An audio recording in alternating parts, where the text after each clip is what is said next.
Pangit daw ako. Hindi no. Sasagutin ko yan sa tanong nyo. Huwag kayong manghahabon. Huwag kayong manghahamon na. At huwag nyo akong hahabulin sa kagandahan ko nito. Mamaya kayo sa akin. Tingnan nyo. 1, 2, 3, 4, 5. Tingnan nyo, kaganda.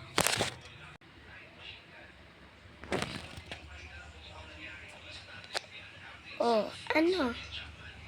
Ganda ka na. Huwag niyong hahamunin ako. Kasi, unang umpisa, pangit ako. Pero, huwag araw-araw akong hahamunin. Sa ganda ko nito, hahamunin ako? Pangit daw ako? Hindi, no? Baka matuwa pa kayo ngayon eh. Bye!